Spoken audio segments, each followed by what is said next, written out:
Hey guys, what's up? Tyler here with T-Game and Tech, back with another YouTube tips video. And in today's video, I'm going to be talking about audio. And audio is a huge part of success on YouTube, in my opinion, because if a video has bad audio, nobody's going to really want to sit there and listen to it. Even if it has amazing video and it has bad audio, it's just kind of like you put all that work into a great video, but you have bad audio.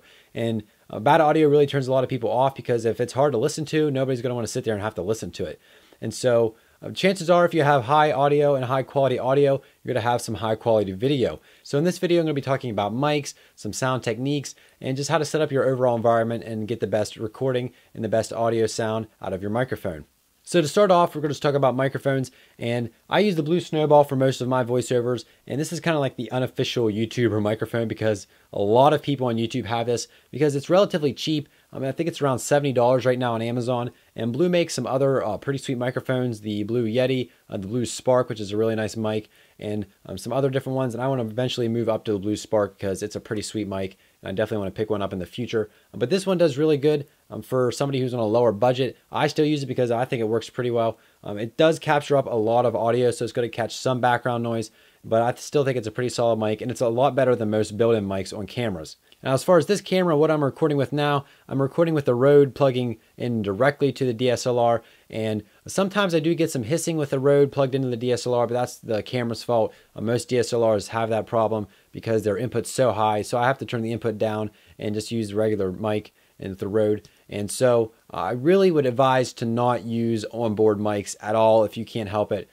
Just go out and buy some kind of mic, because basically any kind of mic you're going to buy is better than onboard mics. My Toshiba camera that I used to do videos with, and that's what I do my vlogs with, has terrible audio. The mic is actually absolutely terrible, and I was glad to move on to something else and get some better audio. But that's something to keep in mind whenever you're doing your videos. Buy a good mic, invest in a good mic, and if you really want to do well and be serious about YouTube, you're going to be putting some money into mics in the future.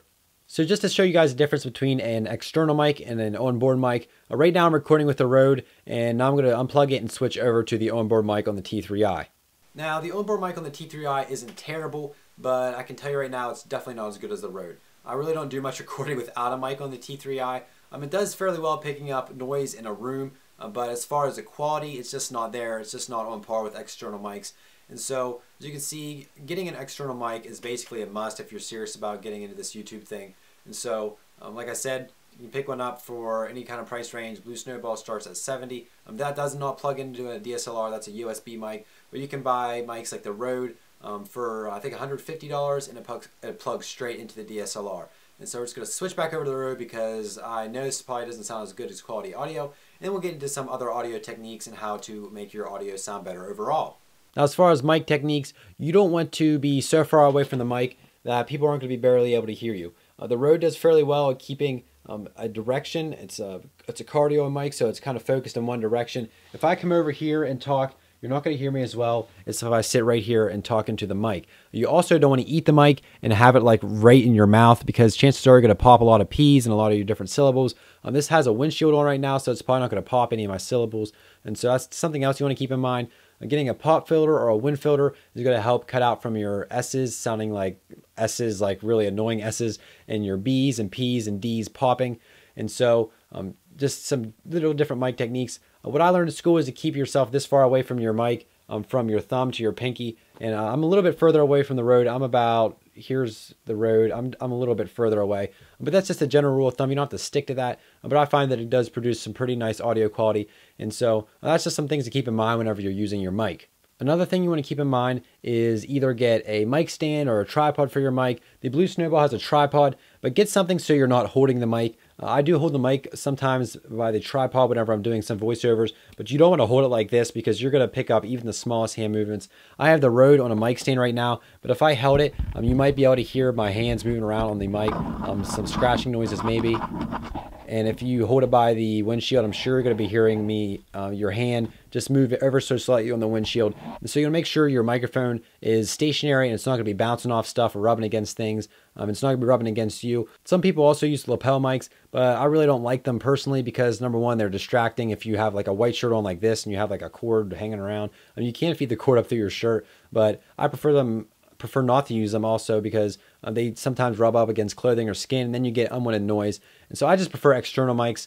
And so it's really up to you what you want to pick out. And there's plenty of options, like I said, but I just choose not to use lapel mics because of the noise they might bring and just the fact that I think they're a little bit distracting.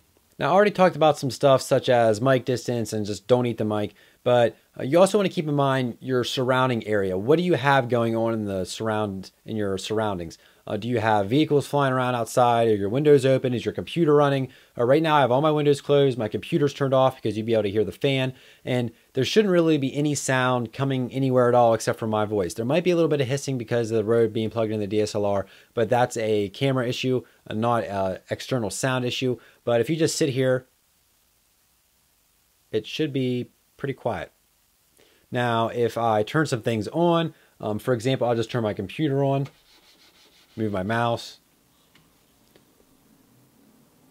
You can probably hear the fan starting up. And now it's probably not that, I have Twitter open, it's probably not that, see, the stuff like that happens. That's stuff you don't want to happen in the middle of your videos. You don't want stuff to get plugged in or notifications or any of that stuff. And so you can probably hear the fan. It's probably not that distracting. It's probably like in the background now, it's not as noticeable, but if I just sit here and be quiet for a second, you can probably definitely hear it. And so overall, other audio techniques, if you really want to get into it, you can kind of set up your own studio, getting some foam padding for your walls. I don't really have foam padding on these walls, and so you might hear a little bit of reverb, but probably not hardly any at all, unless you really like listen hard. But my room's fairly padded with different things, just some curtains, the carpet. And so it's not like a hardwood floor and hard walls and nothing else. You would get a little reverb there, but since I do have some padding in my room, it's not going to have much reverb or echo. But if you really want to get serious, you can also set up foam padding around your mic. In the backgrounds, you can buy like that eggshell padding that also reduces reverb and echo, and it provides you with a very nice warm effect with your mic and your recording. And overall, when you're recording, you want to watch your levels, because if you start to clip, if you get into that red area, your audio is going to start to get distorted, and it's just going to be a pain to listen to. And then actually, it's going to make headphone users cry out because their ears are going to be bleeding. Because if the rest of your video is at a pretty nice level and all of a sudden you go crazy and start yelling, or you get closer to the mic without realizing it, and you're going to start clipping and they're going to start to get agitated. So you just want to keep your levels in mind whenever you're recording. I can't really see my levels right here because I'm recording from the T3i, and I don't have like a meter to watch to see if I'm in the green or the yellow or the red. But just a general rule of thumb is just if you're this far away, you shouldn't be clipping your mic. But you just want to keep that in mind, keep your levels in mind, that way you don't clip the mic and just cause headphone users to cry out in pain. So those are some overall tips that I have for audio. I'm sure there's plenty of other things that I haven't mentioned. Like I said, I don't have the best audio setup on YouTube. I use this for my voiceovers. It's a USB mic, and I'm using the Rode, which plugs straight into the DSLR.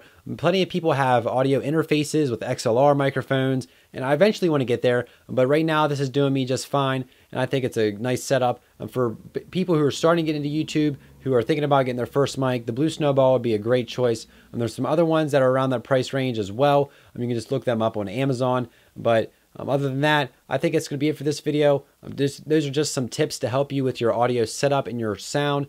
Just remember, try to keep your environment quiet. Try not to have things running. Don't have no TV blaring. You don't want to have your computer fans running. You don't have traffic outside with a window open. Just to make sure you're in a controlled environment. And the only sound that's coming through the microphone is sound that you purposely put through it. And so that's going to be it for this video. If you guys enjoyed it, go ahead and give it a thumbs up. Comment down below if you learned something from this video, and comment down below as well if you have any other suggestions for YouTube tips in this series. And also don't forget to check me out. My social links are all in the description below, and make sure you stay subscribed to this channel for all your tech and game related videos.